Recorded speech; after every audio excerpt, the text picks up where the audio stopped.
एक ही मेरी फ्रेंड थी और उसने भी मुझे ऐसा धोखा दे दिया था, तो अभी फ्रेंडशिप पे मेरा थोड़ा भरोसा उठ चुका है। तो मैं वीडियोस बनाती थी छुप छुप के, जितने रिश्तेदार थे उनको ब्लॉक करके कि आपकी लड़की तो क्या कर रही है, आपकी बहू क्या कर रही है, आपकी बीवी क्या कर रही है। इतना गंदा कमेंट थे कि जो वहाँ की टैनिंग रिमूव हो जाएगी क्या। वो इतना ज़्यादा पैसा देते हैं क्रिएटर्स को, मुझे भी उन्होंने अच्छा खासा पैसा दिया। रात को सोए आराम से, सुबह सो के उठे और आपका अकाउंट डिलीट हो गया। ब्रेकअप हुआ था मेरा और लोगों ने उसको कई इल्ज़ाम दिए, नाम दिए, सब कुछ, जिसकी जो सोच थी। पुरुष समाज से हमेशा महिला के लिए एक सवाल रहता है कि आखिर इस औरत को चाहिए कि हम लोग तो इतना कुछ कर रहे हैं। शादी तो मतलब थी, ऐसा लग रहा था जैसे कोई मातम मचाओ। लोगों ने ऐसे मुंह बना के रखे थे ना शादी में। अगर मैं अकेली होती उस जगह, मेरे हस्बैंड थे उस टाइम पे, तो मैं चली गई, लेकिन मैं अकेली होती तो शायद क्या होता। नमस्कार दोस्तों, स्वागत है आपका द सिरोज टीवी पॉडकास्ट में। मैं आपकी होस्ट अंशु राजपूत और आज हमारे साथ है एक खास मेहमान। जी हाँ, मैं बात कर रही हूँ आंचल जैन की, जो एक सोशल मीडिया इन्फ्लुएंसर है और कंटेंट क्रिएटर है। तो चलिए बिना किसी देरी के बात करते हैं आंचल मैम से। मैम कैसी हैं आप? बढ़िया है, एकदम ठीक। और कैसा लग रहा है आपको यहाँ पे आके? बहुत खुशी हो रही है और थैंक यू आप सभी का कि आपने हमें बुलाया और अपनी जर्नी सुनाने का मौका दिया। Thank you ma'am. तो मैम, हमारे पॉडकास्ट के 2 सेगमेंट्स हैं, जिसमें मैं आपको कुछ कार्ड्स दिखाऊंगी और उस पे कुछ कुछ लिखा होगा और आपको अपने हिसाब से उस पे आंसर देना है। तो चलिए शुरू करें।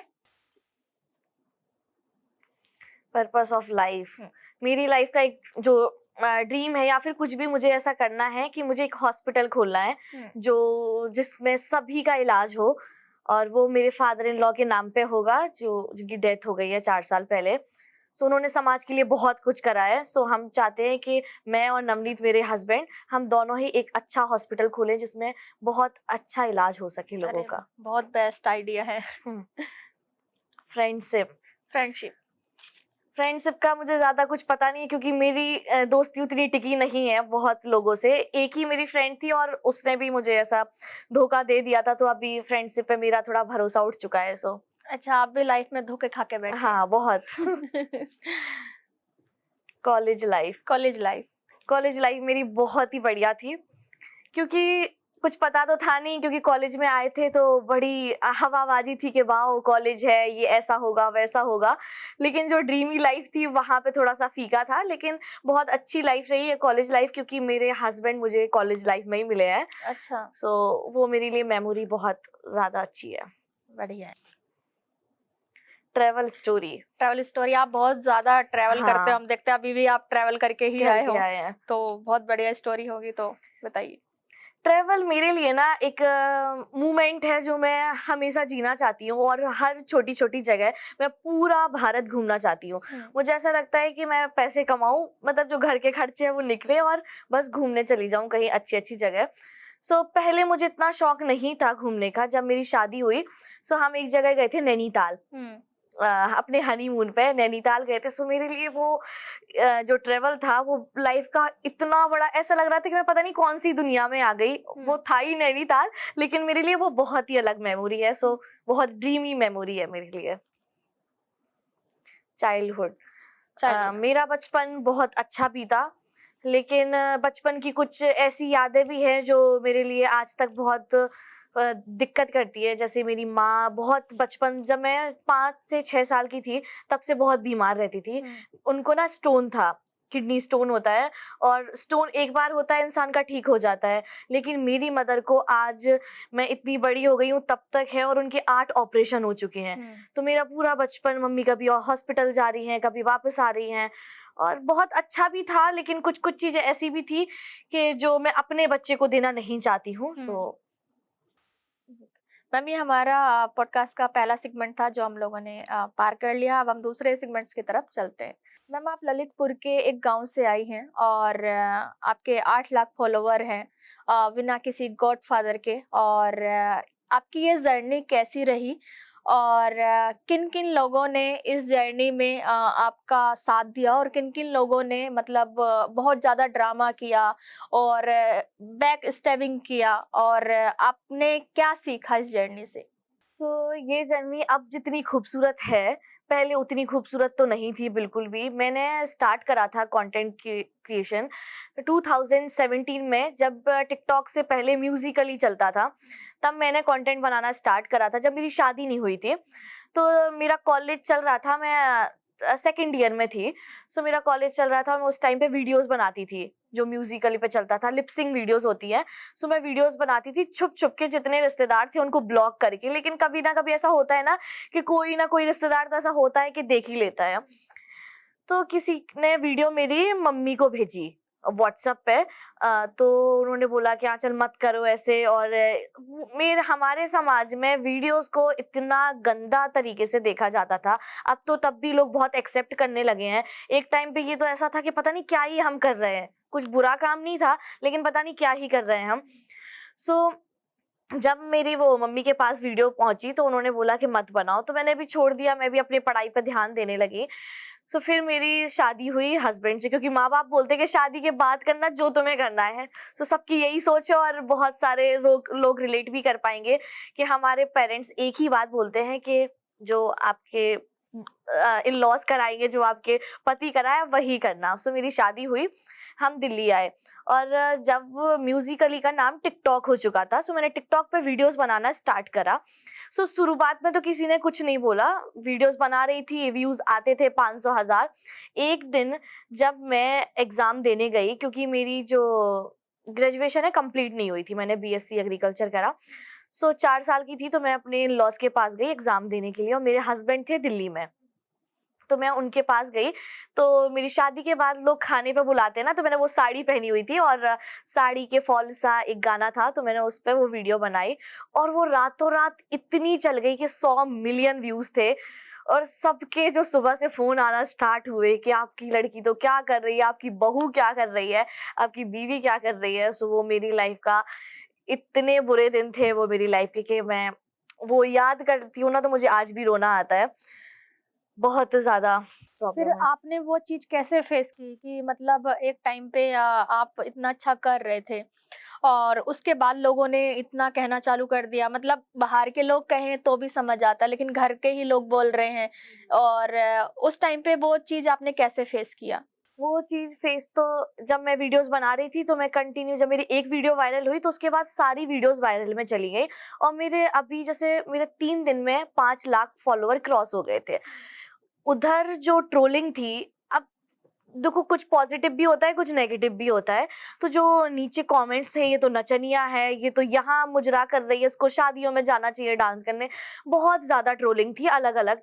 तो उसका जो रिएक्शन था वो मेरा नहीं था, मेरी पूरी फैमिली का था कि तुम अपनी बीवी को ये क्यों करा रहे हो। मेरे चाहे ससुराल में हो चाहे मायके में, एक साइड का नहीं बोलूंगी, दोनों साइड से सेम ओपिनियन थे।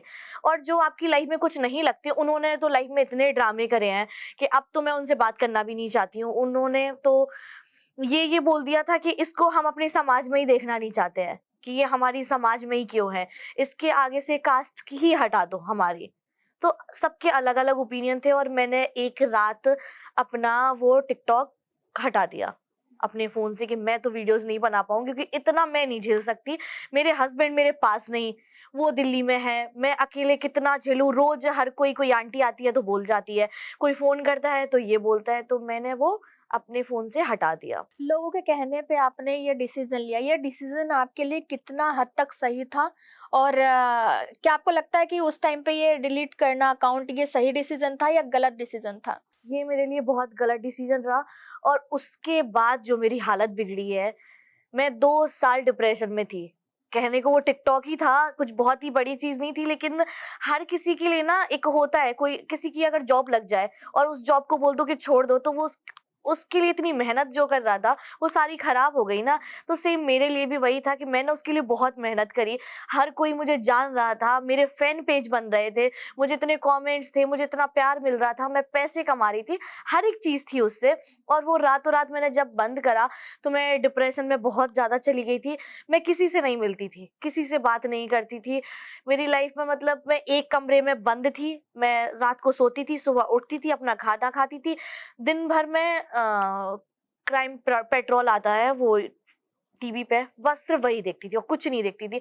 मतलब मेरा माइंड इतना नेगेटिव हो चुका था कि मुझे समझ ही नहीं आ रहा था कि मुझे लाइफ में करना क्या है, ना तो मेरा पढ़ाई में, और जब मैंने एग्जाम दिए तो मैं उसमें भी बैक, मतलब जो फेल हो जाते हैं ना, बैक आ गई उसमें भी, तो बहुत। जैसे आपने हमारी बातचीत के दौरान बताया कि ट्रोलिंग बहुत ज़्यादा फेस करनी पड़ी, तो अभी भी मतलब जैसे सोशल मीडिया पे ये ज़्यादा इंसान को फेस करना पड़ता है कि जब हम कोई वीडियो डालते हैं, चाहे वो डांस की हो, चाहे मेकअप की हो, चाहे फैशन की हो, तो उस पे लोग इतने वाहियात कमेंट करते हैं कि लोग ना डिप्रेशन का शिकार भी हो जाते हैं। तो आपने उस टाइम पे उस ट्रोलिंग को कैसे फेस किया, या अभी भी वो कमेंट आते होंगे तो आप किस तरीके से उन चीज़ों को फेस करती हैं? क्या आप स्ट्रॉन्ग हो गए हो, या आप अभी भी मतलब उन सब चीज़ों को देख के परेशान हो जाते हो? ट्रोलिंग ना ऐसा है कि जब आपको फेम मिलता है तो ट्रोल तो साथ में मिलेगा ही, क्योंकि सबके ओपिनियन सेम नहीं होते हैं। तो मुझे जो शुरुआत में भी था और आज भी मेरे लिए यही है कि मैं बाहर वालों से इतना इफेक्ट नहीं होती हूँ जितना घर वालों से होती हूँ, कि क्योंकि ये मुझे जानने वाले हैं, ये मेरे माँ बाप हैं, ये मेरे हस्बैंड है या फिर कोई भी है, ये मेरे मतलब मेरे खास है जो मुझे जानते हैं। सामने वाला मुझे नहीं जानता ना, वो तो मुझे जज कर रहा है सिर्फ वीडियोस में देख के। सो मेरे लिए ट्रोलिंग उनके लिए इतना इफेक्टिव नहीं है जितना मेरे घर वालों मेरे लिए जो बोलते हैं वो जिन्हें उतना इफेक्ट करता है। सो ट्रोल का अब तो मेरा उतना नहीं है जितना पहले मैंने ट्रोलिंग झेली है, लेकिन अब मेरे साथ ये होता है कि कोई गलत कमेंट करे या फिर कोई गलत वीडियोस डाल दे मेरे लिए, तो मैं उसको ब्लॉक कर देती हूँ। मैं ना तो उस पे कि मैं अपना ओपिनियन दूं या फिर कोई कमेंट करूं, उनके लिए कुछ भी करूं, मेरी लाइफ में वो मैटर ही नहीं रखते। मतलब कौन है वो लोग, वो अपनी लाइफ से परेशान होके हमें तंग कर रहे हैं और कुछ भी नहीं है। वो अपनी लाइफ में अपने बच्चों को नहीं समझा पा रहे होंगे, या फिर अपने घर में कुछ नहीं। एक अंकल थे, हमने उनकी प्रोफाइल देखी आज से 1.5 साल पहले, उन्होंने मुझे एक कमेंट करा। मैं हेयर केयर वीडियोस बनाती हूँ और ये, तो उन्होंने तो एक ना वैसी वीडियो बनाई थी मैंने कि टैनिंग रिमूव के लिए। तो उन्होंने बहुत ही गंदा वल्गर कमेंट करा, और वो हमारे पापा की उम्र के होंगे। इतना गंदा कमेंट थे कि जो वैसा पार्ट होता है वहां की टैनिंग रिमूव हो जाएगी क्या। अच्छा। मतलब इतना गंदा कमेंट था। मैंने उनकी प्रोफाइल खोली, उनके 2 बच्चे थे अच्छे बड़े बड़े। अब जो वीडियोस में दिख रहा था, मैं उनके घर तो गई नहीं, जो वीडियोस में दिख रहा था अच्छी बीबी थी सब कुछ। तो मतलब मेरे लिए कुछ इफेक्ट नहीं हुआ। मैंने ये सोचा इनको भी भगवान ने बेटियां दी हैं, इनकी भी वाइफ है। ये सोचो इनके अंदर कितनी गंदगी होगी दिमाग में जो दूसरों को बोल रहे हैं, और ये अपनी लाइफ में कैसे होंगे, जो इनके आसपास होंगे उनको कितना परेशान कर रहे होंगे। तो मैं उन लोगों से बहुत बचती हूँ जो दूसरों को ट्रोल करते हैं, दूसरों को गंदा बोलते हैं या फिर उनको नीचा दिखाते हैं।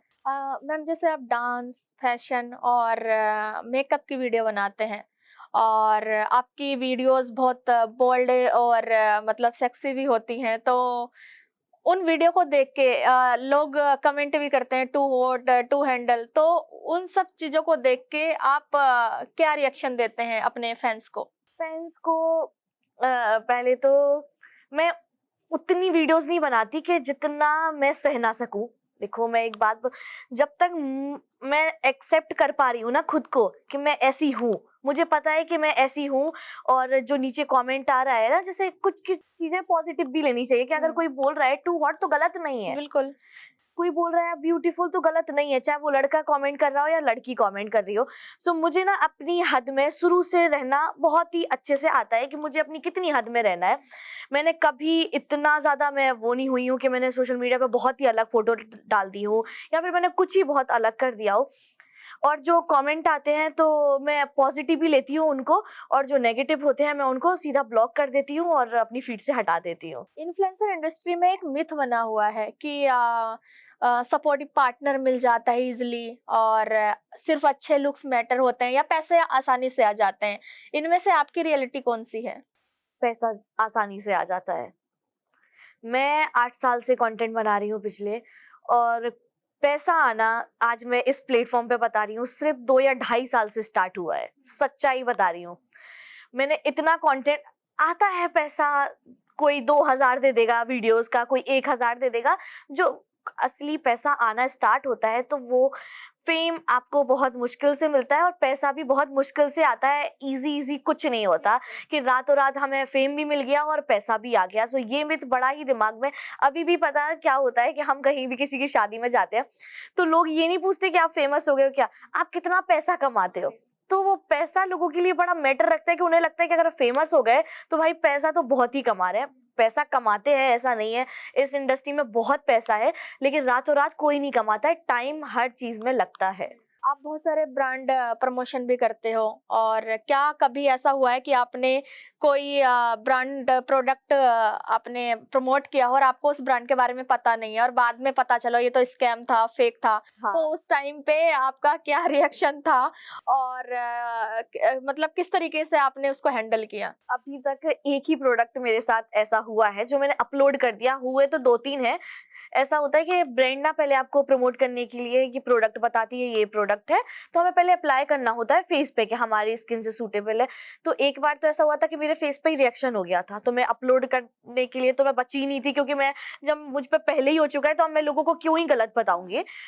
लेकिन एक चीज हुई थी जिसके बारे में मुझे नहीं पता था, जो है आदिवासी हेयर ऑयल। मतलब जो इतना बड़ा स्कैम था, वो इतना ज्यादा पैसा देते हैं क्रिएटर्स को, मुझे भी उन्होंने अच्छा खासा पैसा दिया, हमने वीडियो बनाई उनके लिए, अपलोड करी वीडियो, और 7 दिन बाद लोगों के प्रोडक्ट डिलीवर नहीं हो रहे थे। पैसे लेने के बाद वो लोगों को प्रोडक्ट नहीं भेज रहे थे और मुझे बहुत सारी चीजें दिखी, तो मैंने उनका पैसा वापस करा और वो वीडियो डिलीट करी। सो मेरे साथ एक था जो है आदिवासी हेयर ऑयल, जो मुझे बहुत ही फेक लगता है। और मैं आपसे ये भी जानना चाहूंगी मैम कि मतलब ब्रांड कोलैबोरेशन कैसे मिलते हैं, उसका एक्सपीरियंस आप बताइए। ब्रांड कोलैबोरेशन का जब मैंने ये ब्यूटी वाला कंटेंट स्टार्ट करा, उसको आज से 4 साल हो चुके हैं जब मैंने ब्यूटी कंटेंट डालना स्टार्ट करा। तो शुरुआत में ना ब्रांड आती नहीं है, हमने खुद ही रीच आउट करा है ब्रांड्स को जा जाके। और जब आप खुद रीच आउट करते हो ना तो भाई कोई ज्यादा वो देता नहीं है रिस्पॉन्स। आप समझ रहे हो ना इस बात को, कि आप सामने से चल के जाओगे ना तो वो इज्जत नहीं मिलेगी जब सामने वाला आके आपको बुलाने जाएगा। सो मेरे साथ सेम वही था। तो मैंने बहुत सारी ब्रांड को रीच आउट करने की कोशिश करी, लेकिन वो रिस्पॉन्स नहीं था। कोई कहता था 1000 रुपए दे देंगे, वीडियो डाल दो, और ऐसा नहीं था, मेरी रीच खराब थी, मेरे 50 से 60 हजार फॉलोवर भी थे, सब कुछ अच्छा था। लेकिन मेरे हस्बैंड की ना बहुत ही अलग सोच चलती है। वो कहते थे कि आप सिर्फ अपना कंटेंट पे फोकस करो, अगर कंटेंट अच्छा होगा, रीच अच्छी होगी, तो ये सारी ब्रांड आपके पास खुद उठ के चल के आएंगी। और आपको बताऊं, मैं आज हमारे पास सबसे टॉप ब्रांड, मैं 200 प्लस ब्रांड के साथ काम कर रही हूँ, सबसे बिग ब्रांड के साथ, और वो खुद ही चल के आती है। और तो आपका कंटेंट ही आपका निर्भर रखता है कि आपको कैसा काम मिलेगा। आपने पार्टनर की बात की, तो मैं आपसे आपके पार्टनर के बारे में जानना चाहूंगी कि एक सपोर्टिव पार्टनर का साथ मिलना कितना जरूरी होता है। मेरी लाइफ में तो बहुत ही बड़ा रोल है। मैं आपको बताऊं कि मेरे हस्बैंड ने सिर्फ काम के रिलेटेड नहीं, कि आज मैं यहाँ फेमस हो गई या फिर वीडियोस बना रही, जो इंसान का सपोर्ट होता है ना, वो घर में भी कई चीजों में होता है। कि अगर आपका बच्चा हुआ है तो उसको उठ के देख लेना, बहुत सारी चीजें छोटी छोटी लड़कियों को बहुत मैटर करती है। ये नहीं कि पैसा ही कमाना पीछे से सपोर्ट होता है। सो मैं डिप्रेशन में चली गई थी, जैसे मैंने आपको बताया, 2 साल के लिए। तो उन 2 साल में मैं अपना सिर फोड़ती थी दीवार में, कुछ समझ में नहीं आता तो मैं दीवार में सर फोड़ती थी और रोती थी, क्योंकि कुछ पता ही नहीं था। इतना ज्यादा मैं डिप्रेशन में चली गई थी, इतना ज्यादा कि मेरे हस्बैंड का इतना सपोर्ट था, वो उन्होंने अपना काम छोड़ दिया था। मतलब मैं उस बंदे के लिए क्या ही बोलूं, उसने अपना काम धंधा छोड़ दिया। उसको ये नहीं पता था कि पैसे कहाँ से आएंगे, उसको ये था कि मेरी बीवी ठीक हो जाए, इसका मैं दिमाग अच्छा रखूं, इसको मैं जितना प्यार कर सकूं, इसको मैं जितना सपोर्ट कर सकूं, मैं उतना करूं। और जो 2 साल का डिप्रेशन था, तो 1 साल बाद मेरे फादर इन लॉ की डेथ हो गई।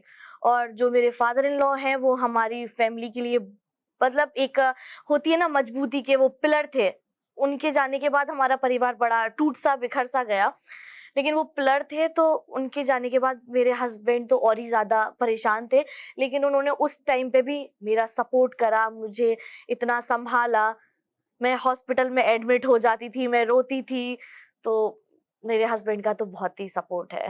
एक सपोर्टिव पार्टनर मिलना मतलब बहुत बड़ी बात बहुत है। बड़ी और बात एक है। पार्टनर का साथ रहता है तो मतलब ऐसा लगता है कि आप दुनिया जीत सकते जी हो। सकते हो। तो और कुछ लोग थे कि जो ना मुझसे बोलते थे कि तुम्हारे हस्बैंड तो ऐसे हैं, उनको गुस्सा बहुत आता है, उनको ऐसा बहुत होता है। तो मैंने ना क्या करा है, उनसे बात करना कम कर दिया, क्योंकि मेरे हस्बैंड मेरे लिए क्या हैं वो मैं जानती हूँ। तो उनके लिए अगर कोई कुछ बोलेगा ना तो मैं पूरी दुनिया में आग लगा दूंगी, क्योंकि भाई वो तो मेरे लिए ऐसे हैं कि मेरे भगवान के लिए हैं। कभी लाइफ में ऐसा हुआ है कि मतलब आप बाहर निकले हों और लोगों ने आपको पहचान लिया हो, तो सबसे वियर्ड और फनी एक्सपीरियंस क्या रहा आपकी लाइफ में? हाँ, लोग तो ऐसा है कि पहचानते तो हैं ही, अभी भी हम बाहर जाते हैं, मॉल जाते हैं, मूवी देखने कहीं भी जाते हैं। एक बार हम जयपुर गए, जयपुर में एक थे जो मुझे 2017 से फॉलो करते थे, अच्छा। जब मैंने म्यूजिकली स्टार्ट करा था। मुझे नहीं पता था कि वो इतने, उन्होंने हमारी स्टोरी देखी, तो हम कोई किला में थे, तो वो किला में आए और मेरे बच्चे के लिए इतने सारे टॉय लेके आए, और वो सारा दिन गए ही नहीं, हमारे साथ ही सारा दिन घूमे। मतलब वो मुझे बहुत ऐसा फील हो रहा था कि भाई कोई प्यार भी करता है, ऐसा नहीं है कि कोई प्यार करता है तभी आपके साथ सारा दिन आपके साथ टाइम स्पेंड कर रहा है, लेकिन वो मेरे लिए थोड़ा सा फनी था। अगर आपको मैम कोई फेमस पर्सनैलिटी का फेस या बॉडी मिल जाए, तो आप किस क्रिएटर को मतलब पसंद करते हैं कि आप उनके जैसा बनना चाहोगे और क्यों बनना चाहोगे? मेरी लाइफ में दो तीन है, जैसे एक्टर की बात करें तो आलिया भट्ट, मतलब मुझे तो बहुत ही पसंद है, सबकी अपनी अपनी चॉइस होती है। एक प्राजक्ता कोहली क्रिएटर, और एक कुशीला कपिला, अच्छा। तो ये तीन मुझे बहुत कुशा पसंद। तो मुझे भी पर्सनली बहुत बस पसंद है। मुझे भी। हुँ। मुझे उनकी जो पर्सनालिटी है, जो टॉकिंग लैंग्वेज, जो बोलने का तरीका है, मुझे बहुत पसंद है। और मैं मैम जैसे आप अपनी लाइफ में बहुत अच्छा कर रहे हो और मतलब आपने मतलब एक करियर भी बनाया हुआ अपना इन ये क्रिएटर इंडस्ट्री में। तो क्या लोग भी अपना करियर इस चीज में देख सकते हैं, ब्लॉगिंग में, कंटेंट क्रिएटिंग में? और क्या मतलब जैसे मैं करना चाहूँ तो मेरे घर वाले बोलेंगे कि ये क्या कर रही हो, सब कुछ छोड़ छाड़ के मतलब यूट्यूब पे आ गई हो। तो बाकी के लोग, बहुत सारे लोग अपना करियर बनाना चाहते हैं, बहुत सारे क्रिएटर को फॉलो भी करते हैं, आपको भी करते हैं, आपके जैसा बनना भी चाहते हैं। तो क्या वो लोग भी मतलब अपना करियर बना सकते हैं या मतलब कोई करियर वरियर नहीं है इस चीज में? नहीं, बिल्कुल करियर है, क्यों नहीं है। और ये करियर बहुत लॉन्ग टाइम के लिए भी है हमेशा, क्योंकि सोशल मीडिया हमें ऐसा नहीं लगता कि अभी तो जाने वाला है। करियर आप किसी भी चीज में कभी भी स्टार्ट कर सकते हो। लोगों तो कुछ ना कुछ बोलते रहेंगे। अगर कोई प्राइवेट जॉब करेगा, प्राइवेट क्यों कर ली, सरकारी कर लेते। सरकारी करेगा, सरकारी में तो कम पैसे में। हर चीज ना एक मिथ है, सबके दिमाग में अलग अलग सबकी सोच चलती है। करियर कोई भी कभी भी स्टार्ट कर सकता है।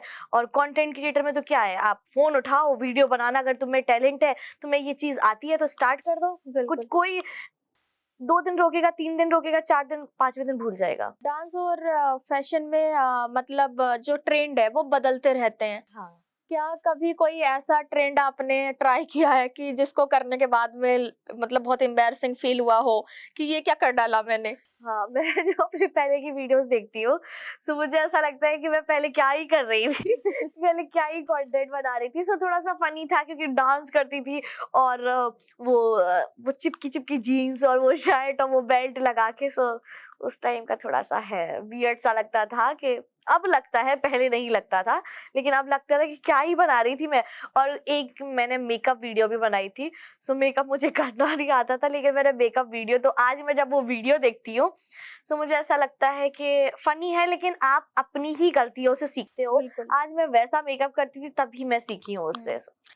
जैसे मैं सुन भी रही थी आपके पिछले वीडियोज़ में कि जब आप मेकअप करना स्टार्ट किया, आपने वीडियो अपलोड करना स्टार्ट किया, तो लोगों ने बहुत कमेंट किए, भद्दे-भद्दे प्रकार के कमेंट किए कि मेकअप नहीं आता है तो क्यों करते हो? तो उस एक्सपीरियंस के बारे में बताइए। वो तो जब हमने यूट्यूब पे डालना स्टार्ट करा, तो यूट्यूब पे ये था लोगों का, मैंने मेकअप वीडियोस डालती थी, तो आपको लाइनर लगाना नहीं आता मैम, क्यों सिखा रही हो, आपको लिपस्टिक लगाना नहीं आता तो क्यों। तो मैंने, एक क्या होता है ना, एक टाइम तक इंसान झेलता है, फिर उसके बाद कभी ना कभी टूट जाता है। तो मैंने ना टूट के वो वीडियोस डालना बंद कर दिया, मेकअप की जो वीडियोस थी। लेकिन मैं कह रही हूँ ना, फिर से मेरे पति, मेरे हस्बैंड ने हमेशा बोला, अरे तू कर, तुझे जो आता है ना तू कर। लोग आज बोलेंगे लिपस्टिक का, कल वही लोग पसंद भी करने लगेंगे। तो वही मेरे साथ हुआ है कि मैंने अपनी गलतियों से सीखा है और लोगों ने जो बोला है मैंने उससे भी सीखा है। ऐसा नहीं है, मैं हर चीज को नेगेटिव भी नहीं लेती हूँ, मैं खुद ही बता रही हूँ कि मुझे नहीं आता था करना।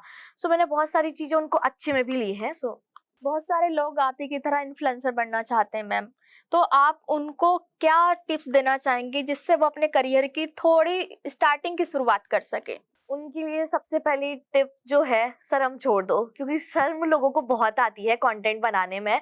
सो अगर आपको शर्म आ रही है ना, तो आप कंटेंट नहीं बना सकते हो, आपको वो तो छोड़ना ही पड़ेगा। आपको अगर हम बता भी दें यहाँ से कि अरे आप बनाने लगो, तो आपको वो शर्म आएगी। तो आपको पहले उस चीज को हटाना पड़ेगा। और वो कैसे हटेगी? आप कंटेंट जब अकेले में बनाना स्टार्ट करोगे, धीरे धीरे धीरे धीरे, तो हो जाएगा, वो फ्लो पकड़ जाएगा। हम भी आज हम यहाँ आप देख रहे हो, मैं बोल पा रही हूँ, मैं बोल भी नहीं पाती थी, इतनी हिचकती थी कैमरे में। अगर कोई रूम में आ गया तो मैं बोलती थी पहले बाहर जाओ, तब मैं अपनी वीडियो शूट करूंगी। सो टाइम लगता है। तो सबसे पहले आपको शर्म को बाय बाय करना है, और जो कंटेंट में जिस नीश में आपको पसंद है वही नीश चूज करो। कॉपी मत करो किसी की, क्योंकि कॉपी से इंसान कंटेंट तो स्टार्ट कर सकता है, लेकिन टिकता वही है जिसको खुद का टैलेंट होता है। बिल्कुल, बिल्कुल। बहुत सारे वीडियोज़ में आपके ग्लैमरस लुक हैं, रिवीलिंग लुक्स हैं, तो उस टाइम पे जो आस-पड़ोस के लोग हैं या मतलब घर के ही लोग हैं, क्या उन्होंने कभी ऐसा बोला कि वीडियो वीडियो छोड़ दो और घर में बैठो? तब आपने उनको क्या जवाब दिया? बहुत लोग हैं ऐसे, तो मैं आपको गिनवा तो सकती नहीं, बहुत ही लोग हैं। क्योंकि कुछ कपड़े ऐसे होते हैं कि हर एक तो ना कपड़ों की भी एक जगह होती है कि आप हर कपड़े हर जगह तो नहीं पहन सकते ना। जैसे गोवा गई तो मैं साड़ी पहन के नहीं जा सकती हूँ। बिल्कुल, अगर मुझे कोई इवेंट में जाना है तो मैं साड़ी भी पहन के जा सकती हूँ, लेकिन कुछ इवेंट होते हैं जिसमें वेस्टर्न ही ड्रेस है तो मैं वेस्टर्न ही पहन के जाऊंगी। लेकिन उन लोगों की ना माइंडसेट ऐसी है, या तो सूट ही पहनो या साड़ी ही पहनो। अब भाई एक इंसान एक ही कपड़े पहन के तो नहीं रह सकता है।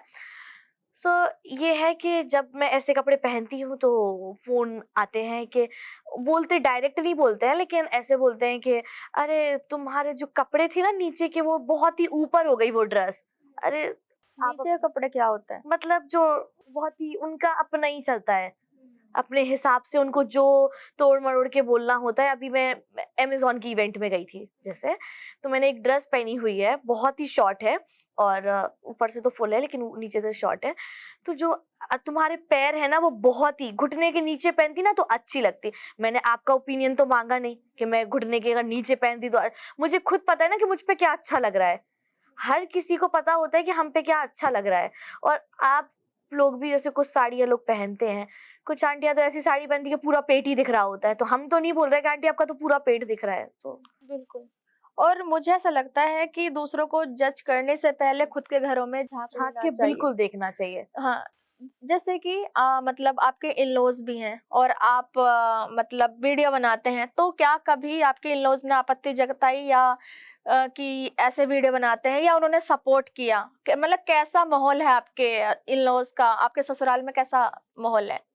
मेरे ससुराल में अच्छा फ्रैंक है, क्योंकि मेरी मदर इन लॉ है वो डॉक्टर हैं, और जो मेरे फादर इन लॉ थे वो पॉलिटिक्स में थे। सो माहौल अच्छा है। मेरी जो ननद है वो भी बेंगलोर में रहती है, तो माहौल अच्छा था। लेकिन मैं ये नहीं बोलूंगी कि उन्होंने सपोर्ट भी नहीं करा, और ये भी नहीं बोलूंगी कि उन्होंने परेशान भी करा कि ये कंटेंट क्यों।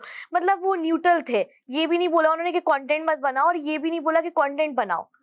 मैं सच बोलूंगी कि कभी उन्होंने आपत्ति नहीं जताई। लेकिन मेरे पापा तो बड़े ही सीधे हैं, उन्होंने तो कभी कुछ नहीं बोला, चाहे शादी के पहले चाहे शादी के बाद।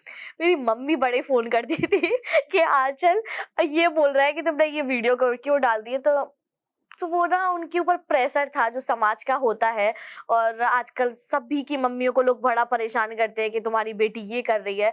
बल्कि उनसे मैं ये बोलना चाहती हूँ कि आप जितना हो अपने घर में भी अच्छा माहौल रखो। मैं ये नहीं बोलूंगी कि आप अपने घर में ध्यान दो। आपकी सोच अगर अच्छी होगी तो आप अपने घर में जो बच्चे हैं आपके भी, वो भी खुल के जी पाएंगे। उनको भी आप सपोर्ट करोगे, वो भी कंटेंट बनाना चाहते हैं या फिर कुछ भी करना चाहते हैं तो अपनी लाइफ में कुछ कर सकेंगे। आज कैसा रिएक्शन रहता है? आज आप इतनी बड़ी इनकम कमा पाती हैं सोशल मीडिया से, और उन लोगों का कैसे मतलब रिएक्शन रहता है जब वो देखते हैं कि इतना बड़ा घर है आपका? मैंने आपका यूट्यूब में घर देखा है, बाकी तो मुझे ज़्यादा नहीं पता है कि इतना बड़ा घर है, इतना अच्छा कर रहे हो, मतलब खुद की पर्सनल गाड़ी है, तो उनका आप क्या रिएक्शन रहता है? और अपनी इनकम के बारे में बताइएगा कि आपका कितना इनकम वहाँ से आता है? एक चीज मैं आपको बताऊं दीदी, पैसे से ना पूरी दुनिया चलती है। जब हमारे पास पैसा नहीं था तो लोगों ने जो मुंह में आया वो बोला है। कहते हैं ना कि उगते सूरज को भी इंसान सलाम करता है। सो सेम वही बात है कि पैसा आपकी जिंदगी में इतना मैटर करता है कि आपको वही सपोर्ट करते हैं जिसके पास पैसा है। सो जब आज हमारे पास पैसा हो गया ना, तो आज वही अपने बच्चों को मुझ जैसा बनाना चाहते हैं जो कल बोलते थे कि ये नचनिया है। हमें तो समझ में ही नहीं आता है कि लोगों के ये जो डबल स्टैंडर्ड है ना, कि पैसे आने के बाद बोलते हैं कि आप जैसा बनना है। तो वो लोगों के ओपिनियन है, और पैसा आपकी ज़िंदगी में बहुत मैटर करता है, और आप अपनी ज़िंदगी में सब कुछ कर सकते हो पैसे से, लेकिन पैसे को हमेशा प्रायोरिटी नहीं रखनी चाहिए। मुझे ऐसा लगता था जब मेरे पास नहीं था, तब भी मेरी सेम ही लाइफ़स्टाइल थी, और मैं सेम ऐसे ही थी कि मैं सबसे बहुत प्यार करती थी। मेरे घर में ना मेरी जो हाउस हेल्पर दीदी हैं, तो अभी मेरी बेटी की बर्थडे था, तो उसमें ना हमारी ब्लैक थीम थी। हम सब ने ब्लैक कलर के कपड़े पहने, तो हमने दीदी को भी ब्लैक कलर की साड़ी दिलाई, उन्होंने भी ब्लैक साड़ी पहनी। तो हमारे जो आस-पड़ोस की आंटियाँ आई, उन्होंने एक चीज़ बोली, "ऐसे थोड़ी रखते हैं काम वालों को तो ऐसे ही जैसे सूट-बूट पहना देती, अपने जैसे घर जैसे क्यों?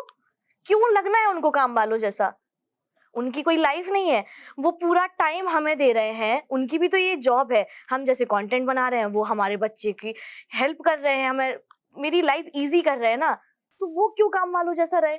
बिल्कुल, सही बात। सोच बहुत मैटर रखती है, और मेरी तब भी वैसी ही थी और आज भी वैसे ही है।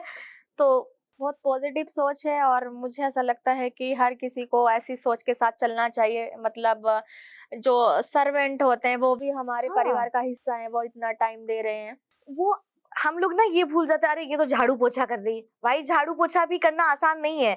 एक दिन जब वो छुट्टी लेती है ना, तो वो काम करना आसान नहीं है, मुझसे तो नहीं होता है।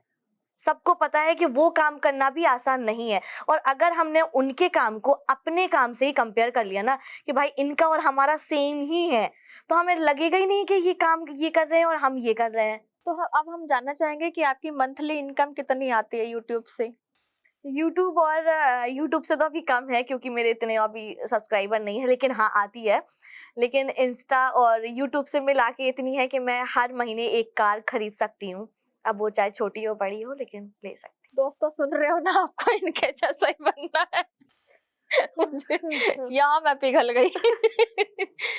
ओके, तो मतलब जैसे आपने बताया कि आप मंथली में इतना कमाते हो कि आप एक कार खरीद सकते हो, और भगवान ना करे कि ऐसा कुछ हो, आपका अचानक से सुबह सो के उठे, रात को सोए आराम से, सुबह सो के उठे और आपका अकाउंट डिलीट हो गया, तब आपका रिएक्शन क्या होगा? क्या आप ज़्यादा रोओगे या किस चीज़ को ज़्यादा मिस करोगे? पैसे को, या आप जो कमेंट्स आते हैं फैन्स के उनको, या क्या चीज़ ज़्यादा मिस करोगे?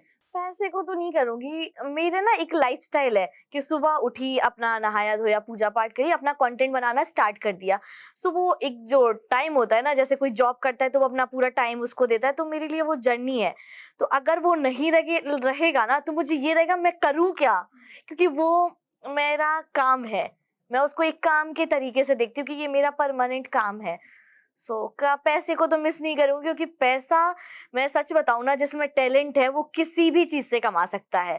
आज कंटेंट नहीं रहेगा तो कल किसी और चीज़ से कमा लेंगे, लेकिन जिसमें टैलेंट है वो किसी चीज़ से भी कमा सकता है। अगर आप क्रिएटर ना होती तो आप क्या होती? क्रिएटर ना होती तो मैं आज एक अच्छी कोरियोग्राफर होती, क्योंकि मैं बच्चों को डांस सिखाती थी और तबला भी सिखाती थी। तो इसमें मैं शायद अपना करियर बनाती। क्या आने वाले किसी प्रोजेक्ट पे आप काम कर रहे हैं, या क्या काम करना चाहते हैं? अभी तो ऐसा कुछ नहीं है कि अभी हम कुछ प्रोजेक्ट चल रहा है, लेकिन ऐसे छोटे-वोटे तो चलते ही रहते हैं कि ब्रांड का शूट है या फिर कुछ भी पॉडकास्ट हो गया, ऐसे तो आते रहते हैं। लेकिन आगे जो मैं करना चाहती हूँ, वो मैं सच बताऊँ, मैं समाज के लिए बहुत कुछ करना चाहती हूँ। जो अपनी लाइफ में कुछ नहीं कर पा रहे हैं, जैसे कुछ होते हैं बच्चे जिनकी पढ़ाई में, जिनकी शादी में हम लोग ये एक फाउंडेशन खोलना चाहते हैं जिसमें हम बच्चों की पढ़ाई का पैसा दें, हम उन बच्चों की शादियाँ कराएँ, उनकी सेटल ज़िंदगी बनाएँ।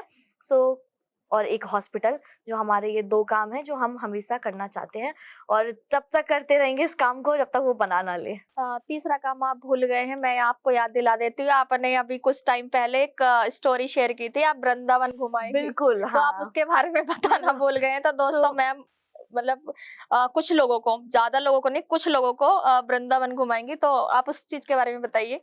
सो ऐसा है कि मैं वृंदावन से बहुत अटैच हूँ क्योंकि मैं बहुत छोटे से गोवर्धन की परिक्रमा लगा रही हूँ पिछले, जब मैं 6 साल की थी। हर महीने महीने की जो पूर्णमासी होती है, तो पूर्णिमा पे हम जाते हैं गोवर्धन की परिक्रमा लगाते हैं।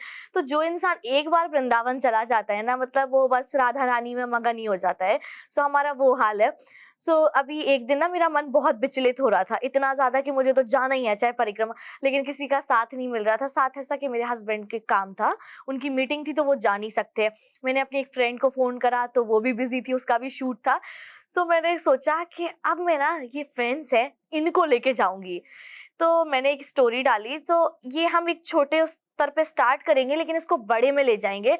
हम भारत के जितने भी तीर्थ स्थान हैं, चाहे वो वृंदावन, बनारस, हर जगह हो गई, तो हर जगह हम लोगों को ले जाना स्टार्ट करेंगे। सो हम एक कम्युनिटी बनाने वाले हैं व्हाट्सएप पे, जिसमें सबको हम जोड़ेंगे। सो शुरुआत में तो जितना एक्सपेंस होगा हम ही उठाएँगे, जितना उनका रुकने का, ट्रेन का जितना होगा। लेकिन आगे जाके हम थोड़ा बहुत उनसे लेंगे क्योंकि कुछ ऐसा होता है ना कि लोगों को थोड़ी वैल्यू नहीं बचती है। तो फिर बिल्कुल सही हाँ। इनिशिएटिव है मैम आपका। कि उनके साथ हम घूमेंगे, उनको भी तीर्थ स्थान लेके जाएँगे, लेकिन अगर जो सक्षम नहीं है, तो उसका सारा एक्सपेंस हम ही उठाएँगे। जब हमने ये स्टोरी लगाई तो हमारे पास बहुत सारे लोगों के आए कि मैम हम सारा एक्सपेंस उठा लेंगे लेकिन आप मुझे ले चलना। तो लोग ऐसे भी होते हैं कि जो आपके साथ जाना चाहते हैं, जो इस मैम आप वुमन एम्पावरमेंट को कैसे समझती हैं? और कुछ लड़कियां हैं जो सिगरेट को, दारू को और अपनी आज़ादी समझती हैं, तो आप इस पे क्या कहना चाहेंगी? सो मैं क्रिएटर लाइफ में हूँ और मैं बहुत सारे इवेंट में जाती हूँ। सो वहाँ पे मैं क्रिएटर्स को देखती हूँ, जो आजकल जो कम और उम्र के हैं, जिनकी अभी शादियाँ भी नहीं हुई हैं। सो उनके लिए ना छोटे कपड़े पहनना मतलब बहुत ही बड़ी आज़ादी है। मतलब उनको ये नहीं है, सक्सेस उनके लिए आज़ादी नहीं है, कुछ वो बन जाएँ वो आज़ादी नहीं है। उनको है अगर वो छोटे कपड़े पहनती हैं, वो क्लब जाती हैं या फिर स्मोक करती हैं, जो भी, छोटे कपड़े पहनना एक मैं मैसेज दूँगी कि गलत बिल्कुल भी नहीं है। बस हमें अपने कपड़ों का तरीका पता होना चाहिए कि हमें कौन-सी जगह कहाँ क्या पहन के जाना है। मेरी बेटी स्कूल जाती है, स्कूल में हम स्लीवलेस ड्रेस तो नहीं कर सकते ना। नहीं कर सकते क्योंकि वहाँ की एक सभ्यता है, एक मर्यादा है। हम किसी मंदिर में गए, हम मंदिर में शॉर्ट्स पहन के चले जाएँ, नहीं जा सकते ना। लेकिन हम सेम गोवा जाएँ, गोवा या फिर कहीं कंट्री कहीं जाएँ और हम वहाँ साड़ी पहन के जाएँ, तो हर चीज़ की एक मर्यादा होती है, हर चीज़ की एक जगह होती है, कहाँ क्या पहन के जाना है, कहाँ क्या पहन के नहीं जाना है, ये नॉर्मल एक सेंस खुद से ही पता होना चाहिए। और मुझे ऐसा लगता है छोटे कपड़े पहनना कोई आज़ादी नहीं है, ये एक तो चॉइस है। और स्मोक के बारे में और ड्रिंक के बारे में तो मैं क्या ही बोलूँ। ये तो मतलब मेरे लिए तो बहुत ही ऊपर की बात है। सो हम एक ऐसी फैमिली से आते हैं कि जहाँ हमारे यहाँ तो लड़के भी नहीं करते हैं, तो लड़कियों की तो बहुत ही दूर की बात है। हमारे यहाँ तो ऐसा है कि कोई पान सुपारी भी नहीं खाता। अ, मैम आप हमें बताइए आपके हस्बैंड का आपकी लाइफ में क्या रोल रहा है? मेरे जो हस्बैंड हैं उनका मेरी लाइफ में जैसे भगवान होते हैं एक इंसान के लिए, मेरी लाइफ में सेम वही रोल था और है और हमेशा ही रहेगा। वो मेरे लिए मतलब हम 2 इंसान दिख रहे हैं लेकिन हम एक ही हैं, मतलब वो पूरी दुनिया मेरा पति है। सो बहुत सारे लोग कहते हैं कि मैं कहीं भी जाती हूँ तो मैं अपने पति से बोलती हूँ साथ चलो। मैं अभी तक अपने मायके भी ना 5 दिन से कभी ज़्यादा नहीं गई हूँ क्योंकि मैं रह नहीं पाती हूँ उनके बिना। और उन्होंने मुझे बहुत सपोर्ट करा है मेरी लाइफ में, बहुत ज़्यादा प्यार दिया है। और जो मेरे पति के खिलाफ होता है ना, तो उनसे मैं बहुत कट के रहती हूँ, बहुत दूर रहती हूँ, डिस्टेंस बना के रखती हूँ अपना। बहुत अच्छी बात है। मैम आप बताइए ऐसे पति कहाँ मिलते हैं? मेरा पति तो है ऐसा। और और ऐसा नहीं है कि मेरा ही पति है, लोग अच्छे भी हैं और बुरे भी हैं, चाहे वो लड़की हो चाहे वो लड़के हो, दोनों ही आजकल अच्छे भी हैं और बुरे भी हैं। मैम सबके जीवन में एक फेज़ आता है, ब्रेकअप। क्या आपने कभी ब्रेकअप को फेस किया है? हाँ, हाँ, किया है और मुझे तो बहुत ही गंदा धोखा मिला था। सो आया था मेरी लाइफ का ये फ़ेज़, लेकिन उस फ़ेज़ को मेरे हस्बैंड ने मेरे साथ हैंडल करा है, जब मेरे बॉयफ्रेंड थे वो, तो उनको भी बहुत अच्छे से पता है उसके बारे में और चीज़ें हो गई थी, लेकिन वो ट्रॉमा मेरा शादी के बाद भी कई साल तक रहा। कुछ चीज़ें ऐसी होती है ना कि लोग करने वाले तो कर जाते हैं, जिस पे बीतती है वही जानता है। मेरे साथ भी सेम वही था कि ब्रेकअप हुआ था मेरा और लोगों ने उसको कई इल्ज़ाम दिए, नाम दिए, सब कुछ जिसकी जो सोच थी सबने अपना-अपना दिया। वो मेरे साइड से तो फुल ऑन वो था, लेकिन उसकी साइड से तो एकदम। पुरुष समाज से हमेशा महिला के लिए एक सवाल रहता है कि आखिर इस औरत को चाहिए क्या? हम लोग तो इतना कुछ कर रहे हैं, इतना कुछ खुश रखने की कोशिश कर रहे हैं, उसके बावजूद भी ये महिला खुश नहीं है। तो आपके हिसाब से मतलब ये इल्ज़ाम कितना सही है? औरत को कुछ नहीं चाहिए होता है, सबसे पहले तो लॉयल्टी। इंसान एक ईमानदार होना चाहिए, चाहे वो सामने नहीं, पीठ पीछे भी। और एक सपोर्टिव के जब एक लड़की की शादी होती है या फिर वो रिलेशनशिप में आती है, तो वो चाहती है कि वो उसको उतना ही सपोर्ट करे। अगर कोई सामने उसको कुछ बोल रहा है, तो वो सपोर्ट करे, उसके लिए बोलने के लिए कुछ हो। अगर वो सपोर्ट ही नहीं करेगा वो लड़का, तो फिर वो लड़की उसी के लिए तो आई है ना शादी करके। तो वो सपोर्ट चाहती है। पैसा लोग जितना लोगों ने बना दिया है कि पैसे के लिए लोग ज़्यादातर शादी करते हैं। मुझे ऐसा लगता है कि लड़कियाँ सिर्फ़ लॉयल्टी देखती हैं, लड़का कितने एफ़र्ट्स दिखा रहा है।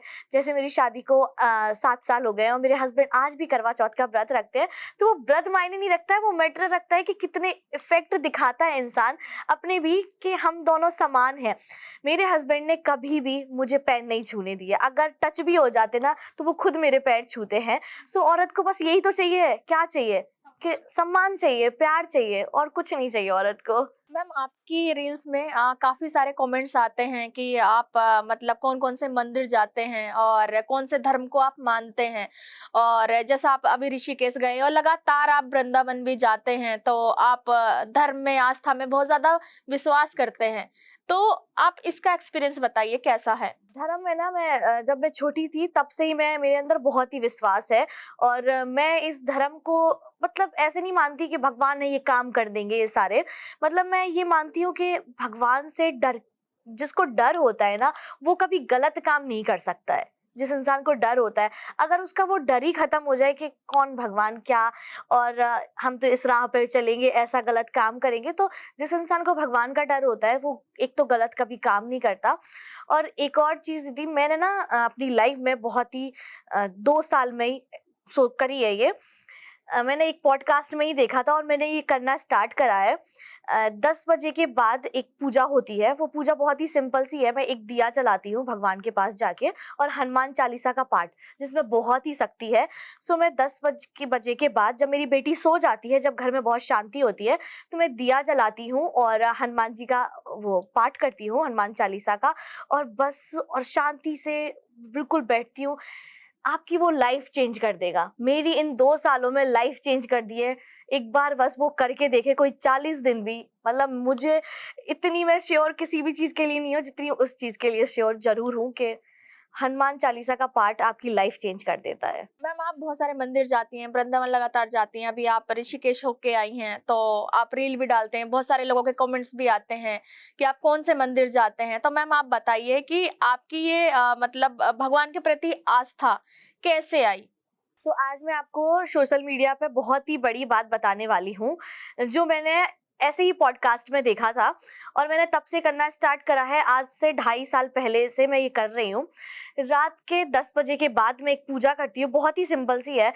घी का एक दीपक जलाया, घी तेल दीपक जलाया, उसके बाद मैं हनुमान चालीसा का पाठ करती हूँ 10 बजे के बाद। जो सुबह की होती है पूजा वो तो नॉर्मल ही है, लेकिन 10 बजे के बाद मैं ज़रूर करती हूँ। और 40 दिन अगर कोई इंसान करके देखे, सच बता रही हूँ, उसकी लाइफ चेंज हो जाएगी। मैंने तो अपनी लाइफ में बहुत बड़ा चेंज देखा है इन 2 सालों में और मैं वो कभी नहीं भूलती हूँ। अगर मैं कहीं घूमने भी जा रही हूँ, किसी होटल में भी हूँ, तो मैं रात को अगर वो दिया नहीं होगा तो मैं आराम से बैठ के तो वो कर सकती हूँ ना।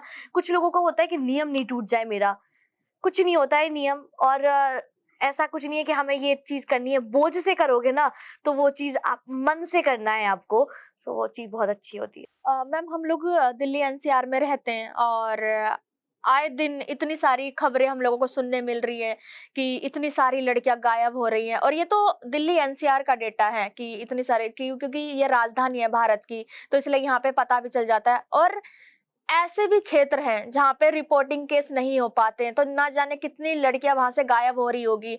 अभी एक पिक्चर भी आई है, फिल्म भी आई है मर्दानी 3, और उसके ऊपर बना है कि किस तरीके से 9 साल के नीचे की बच्चे को गायब कर देते हैं।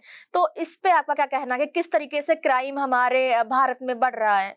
मुझे तो ऐसा लगता है दिल्ली एनसीआर में तो है ही, मतलब लेकिन पूरे भारत में ना लड़कियां सेफ नहीं है। मैं सिर्फ एक जगह की बात नहीं करूंगी, लड़कियों को तो हर जगह सेफ होना चाहिए, लेकिन हर जगह ही सेफ नहीं है। अभी दिल्ली एनसीआर का मैं आपको एक दो केस बताती हूँ। हम गाड़ी में थे, मेरे हस्बैंड भी थे और एक अंकल जी थे, लड़की की भी नहीं बोलूंगी, अंकल जी थे जो अपने ड्राइवर के साथ में बैठे थे और हाथ में ग्लास था उनका ड्रिंक का, आगे ही बैठे हुए थे और वो इतनी बदतमीजी करे जा रहे थे, इतनी रास्ते भर बदतमीजी करी है उन्होंने। तो अगर मैं अकेली होती उस जगह, मेरे हस्बैंड थे उस टाइम पे, तो मैं चली गई, लेकिन मैं अकेली होती तो शायद क्या होता नहीं पता ना हमें। और ये एक बार नहीं, हमारे साथ 2 से 3 बार हो चुका है। सो लड़कियां, मुझे ऐसा लगता है कि कहीं पे भी सेफ नहीं है। और मैं दिल्ली एनसीआर में रहती हूँ, लेकिन मैं यूपी से हूँ, ललितपुर। सो वहां तो मतलब डेली ही क्राइम हो रहे हैं, डेली। और वहां तो लोग रिपोर्ट ही नहीं लिखते हैं कि गरीब है, हो गया, गरीब है तो कर दिया किसी के साथ भी। तो वहां तो लोगों की रिपोर्ट भी नहीं लिखी जाती है। मैम, हर फील्ड में महिलाओं का प्रेजेंटेशन बहुत कम है। क्या आप किसी फील्ड में जाना चाहती हैं जो समाज के लिए हेल्प करने जैसा हो या किसी की मदद करने जैसा हो? हाँ, मैं जाना चाहती हूँ, पॉलिटिक्स में जाना चाहती हूँ, जिससे हम लोगों की सेवा कर सके। क्योंकि लोगों ने ना पॉलिटिक्स को एक ऐसा बना दिया कि पावर है ये, तो मतलब फेम है, मतलब लोगों के लिए एक पॉलिटिक्स का सही मतलब, जो कोई नेता बनता है या फिर कुछ भी, सही मतलब ये है जनता की सेवा करना, जो बहुत सारे लोग आप देख सकते हैं कि कहाँ ही हो रही है।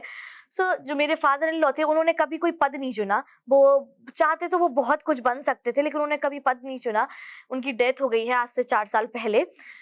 तो उन्होंने ना लोगों की बहुत सेवा करी है, लोगों को सम्मान माना है। तो आदिवासी जो लोग होते हैं जिनके पास घर भी नहीं होता, उन लोगों के लिए बहुत करा है। हमारी समाज में उनको बिठाया है कि ये भी हमारे समाज के जैसे ही है, जैसे हम हैं वो भी वैसे ही है। और हमारा स्कूल भी है जाखलौन, जो ललितपुर के पास पड़ता है। वहां पे बहुत सारी फैमिली है जो सक्षम नहीं है बच्चों की फीस भरने में, तो वहां पर स्कूल में बच्चे पढ़ते हैं और वो प्राइवेट स्कूल है हमारा ही। सो ऐसे हम लोग सेवा करना चाहते हैं, लोगों के लिए हॉस्पिटल खोलना चाहते हैं, बहुत कुछ करना चाहते हैं जो हमारे अंदर है। मैम, आपका एक ब्रांड भी है, उस ब्रांड के बारे में बताइए कि किस तरीके का ब्रांड है वो, क्या प्रोडक्ट है उसके अंदर, और आपने उस ब्रांड को क्यों शुरू किया? तो हमारा एक क्लोथिंग ब्रांड है नव आंचल। सो आंचल मेरा नाम है और नवनीत मेरे हस्बैंड का नाम है, सो वो मिक्स करके हमने नवांचल बनाया। सो ये जो क्लोथिंग ब्रांड है, ये ब्रांड हमें इसलिए खोलना था कि बहुत सारे लोग ना परेशान होते हैं कि एक तो ऑनलाइन प्रोडक्ट अच्छा नहीं आता, और बहुत सारे लोग ना मीशो से बहुत कंपेयर करते हैं कि उनको साड़ियाँ अच्छी चाहिए लेकिन वो प्राइस बहुत कम होने चाहिए। सो ये जो हमने ब्रांड बनाया, ये बहुत ही अफोर्डेबल ब्रांड बनाया, जिसके अंदर 3,000 से ऊपर का कुछ भी नहीं है। मतलब सारी चीजें आपको 1,500 2,000 तक में ही सब मिलता है। सो बहुत ही अफोर्डेबल कि हर कोई उसको खरीद सके। और ये हमने बहुत टाइम से सोच रहे थे, लेकिन अब जाके खोला किस है। तरीके के प्रोडक्ट होते हैं? साड़ियाँ हैं, सूट हैं, लहंगे होते हैं, ज्वेलरी होती है। ज़्यादातर ना हमारा पूरा राजस्थान से जुड़ा हुआ है, जो जयपुरी साड़ी प्योर वाली होती है, जो मार्केट में इज़िली नहीं मिलती हैं, जो प्योर जयपुरी शिफॉन, जॉर्जेट, इस टाइप की जो साड़ियाँ होती हैं, वो होती है। आपने अपने ब्रांड के बारे में नवनीत सर का नाम लिया, तो नवनीत सर के बारे में भी हम जानना चाहेंगे कि किस तरीके से आप लोग मिले और किस तरीके से आप लोगों ने शादी की, तो उसके बारे में बताइए थोड़ा। तो नवनीत से मैं ना फेसबुक पे मिली थी, और फेसबुक पे हम वैसे नवनीत जो है वो मेरे कजिन भाई के बेस्ट फ्रेंड हैं, वो साथ में ही पढ़े हुए हैं। सो मैं जानती थी उनको पहले से, लेकिन इतना ऐसे नहीं था। लेकिन फेसबुक पे मैंने पहली बार मैसेज किया था। बहुत लोगों को ये लगता है कि नवनीत ने प्रपोज किया था, नहीं, वो मैं थी। सो मैंने उनको वो रिक्वेस्ट होती है ना, जो फ्रेंड रिक्वेस्ट, वो भेजी और मैसेज करा, लेकिन उनकी तरफ से उन्होंने मुझे ब्लॉक ही कर दिया था। फर्स्ट रिएक्शन में, क्योंकि मेरे भाई की बहन हो तो मेरी भी बहन हुई, तो उन्होंने मुझे ब्लॉक कर दिया था। लेकिन कुछ टाइम बाद धीरे धीरे क्या होता है ना, जब आपकी लाइफ में कोई जुड़ा हुआ होता है तो वो सारी चीज़ें बैठ जाती है, तो उन्होंने मुझे अनब्लॉक करा, फिर हमने बात स्टार्ट करी। और हमारी कास्ट भी अलग अलग है, मैं ब्राह्मण फैमिली से हूँ, चौबे, और मेरी शादी जैन में हुई है। सो वो उसको भी फेस करना, हमारी जो शादी थी ना, शादी तो मतलब थी, ऐसा लग रहा था जैसे कोई मातम मचाओ, लोगों ने ऐसे मुंह बना के रखे थे ना शादी में कि पता नहीं क्या ही हो रहा हो, मतलब कोई खुश नहीं था कि बस हो रहा है, बस इसकी वरमाला हो और ये निकले, बस खत्म हो। बहुत सारे लोग तो आए भी नहीं। फैमिली वाले आसानी से एग्री कर गए थे शादी के लिए या? फैमिली फैमिली वाले भी आसानी से तो एग्री नहीं करे थे, हमारे तरफ से भी ना थी, लेकिन उनकी तरफ से हाँ थी, नवनीत के साइड से, क्योंकि उनके यहाँ से सब बहुत सपोर्टिव थे और जानते भी थे, क्योंकि यहाँ तो आसपास का ही था। तो लेकिन मेरे यहाँ से तो था कि लड़की अलग कास्ट में नहीं जाने, और मैं खानदान की पहली लड़की हूँ जिसने अलग कास्ट में शादी करी है। सो फिर हो गया था धीरे धीरे सब। आपकी फैमिली का बैकग्राउंड कैसा है? फैमिली, मेरे पापा हैं, उनकी शॉप है छोटी सी। सो मैं एक बहुत ही मिडिल क्लास फैमिली से हूँ, और जो मेरी शादी हुई है वो अपर क्लास फैमिली में हुई है। सो जब मेरी शादी हुई, और मेरी तो लव मैरिज थी, तो लोगों ने एक ही ताना था कि इसने पैसों के चक्कर में शादी करी है। तो मेरे लिए ना कुछ बनना बहुत जरूरी हो गया था। वो कभी कभी ऐसा होता है ना कि हर कुछ बातें नहीं सुननी चाहिए, लेकिन कुछ चीजें मेरे दिमाग में बस गई थी कि लोगों ने कैसे बोल दिया कि मैंने पैसे के लिए शादी करी है।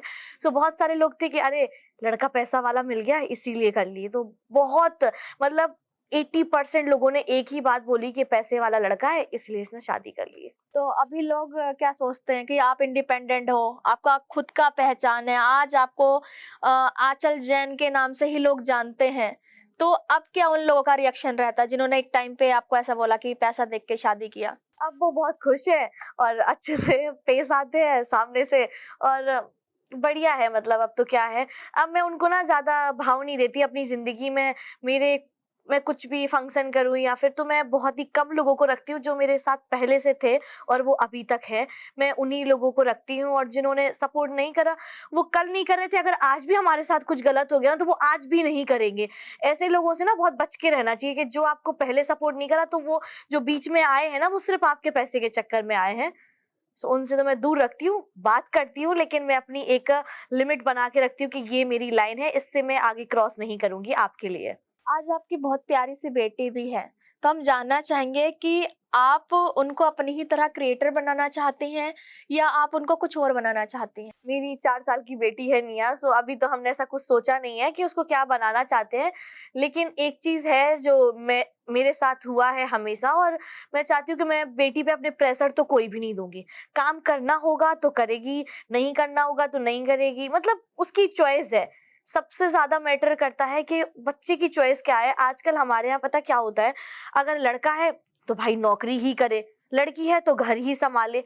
ये मतलब क्यों है? लड़कों पे भी तो इतनी जिम्मेदारी है ना कि घर चलाना ही है, क्यों चलाना है उनको? उनको भी तो फ्रीडम होनी चाहिए कि नहीं करना है उनको। और लड़की है, अगर वो चॉइस से घर भी कर रही है तो अरे ये तो घर का ही काम करती है, अगर वो बाहर नौकरी करे तो घर कौन संभालेगा?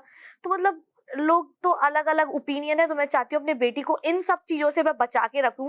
उसकी क्या चॉइस है, अपनी वो बात सुने और अपने दिल का करे, ना मेरी ना वो अपने पापा की, अपना ही सुने और अपना ही करे। हमारी ऑडियंस को क्या मैसेज देना चाहेंगे आप कि वो आपसे सीखें और आपको फॉलो करें? मैं हमेशा एक ही बात बोलूंगी कि एक आपकी नीयत बहुत अच्छी होनी चाहिए। आप कोई भी, आप मेरा पॉडकास्ट, आप मुझे वीडियो में देख रहे हो, सब कुछ लोग मुझे पहली बार भी देख रहे हो, ऐसा नहीं हो, हर कोई मुझे जानता है और कुछ लोग मुझे जानते भी हो। आप सबसे मैं एक ही बात बोलूंगी कि आपकी नीयत बहुत मैटर करती है। आप जैसे खुद के लिए अच्छा सोचते हो, दूसरों के बारे में भी उतना ही अच्छा सोचना स्टार्ट कर दो। भगवान कहाँ से आपके लिए रास्ते खोलते रहेगा ना। मैंने दीदी हमेशा ना एक ही बात सोची है कि मैं जैसा अपने लिए सोचती हूँ ना, सेम दूसरों के बारे में भी सोचूंगी। ऐसा नहीं है कि चाहे वो रिश्तेदार, हमारे घर में कौन काम करता है, मेरे हस्बैंड, मैंने अपने हस्बैंड को भी कभी नहीं कि हमारा तुम्हें पूरा देना ही है, मतलब मेरी जिम्मेदारी है तुम्हें उठाना। कोई ज़रूरी नहीं है, लड़का नहीं करेगा तो लड़की कर लेगी, अगर लड़की नहीं करे तो लड़का कर लेगी, ये सब में एक बैलेंस होना बहुत ज़रूरी है। सो आप अपनी लाइफ में जो अच्छा अपने लिए भी चाहते हो वो दूसरों के लिए भी अच्छा चाहो, तो हमारी जो समाज में है वो बहुत ही अच्छा मैसेज जाएगा। और कुछ लोग होते हैं जो एक हाथ से नहीं है या फिर पैर नहीं है उनका, तो उनको भी अपने समाज में बैठाओ, अपने में एक सा उनको फ़ील कराओ, तो वो बहुत अच्छा मैसेज जाएगा। आज की हमारी बातचीत आपके साथ बहुत अच्छी रही और ऐसे हम लोग जुड़े रहेंगे। आई होप ऑडियंस को भी पसंद आई हो। तो बिल्कुल। Thank you ma'am. Thank you so much, आपने बुलाया यहाँ पे और ये मौका दिया हमें भी अपनी जर्नी शेयर करने का। Thank you thank you so so much. Much ma'am.